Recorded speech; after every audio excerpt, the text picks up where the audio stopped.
想要建议的分析，俗无天气后面的。 Bra! Prinsessa är sämsta! Bestämja, bästa!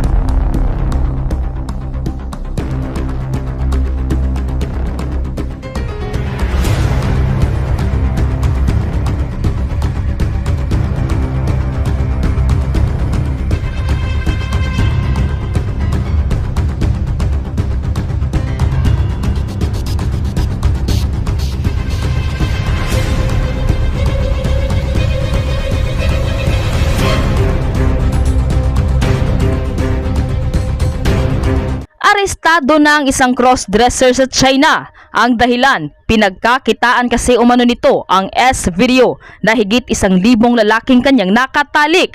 Kaya naman napasanaol ang marami dahil hindi lamang umano pangkaraniwang na mga lalaki ang kanyang nabiktima dahil ang ilan umano sa kanila ay kilala at mga matitipunong lalaki. Kaya tanong ngayon ng marami, sino nga ba si Sister Hong ng China o Red Uncle na kanilang binansagang tawag? At napag-alaman na ito pala ang kanyang matinding sekreto. Narito ang buong detalye. Ngunit bago tayo magpatuloy, huwag kalimutang i-like, share, subscribe, and click the notification bell for more updates at for more upcoming videos.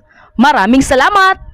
Siya si Zhao, taga Nanjing, China. Mahigit 1,600 na lalaki ang nagkandarapa sa kanya sa loob ng 3 taon. Lahat sila nakatalik ng binansagang Red Uncle. Pero ika nga, walang lihim na hindi nabubunyag. Una, hindi pala siya totoong babae, kundi isang crossdresser. Pangalawa, may hidden camera sa kanyang kwarto kung saan niya dinadala ang kanyang mga nalolokong mga lalaki. Ang mga video na yan, nagkalat na online. Pinagkakakitaan ni Red Uncle ang mga naturang video.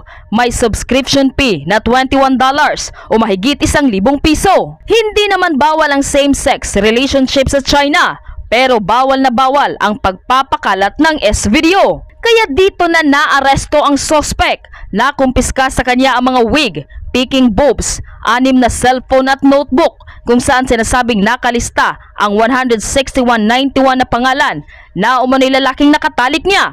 Nagsampa na rin ng reklamo ang mga lalaking nasa video na ang karamihan ay may mga asawa. Sa ngayon, nagbabala ang City Public Health sa mga naging biktima na magpakonsulta sa posibilidad na magkaroon ng sexual disease.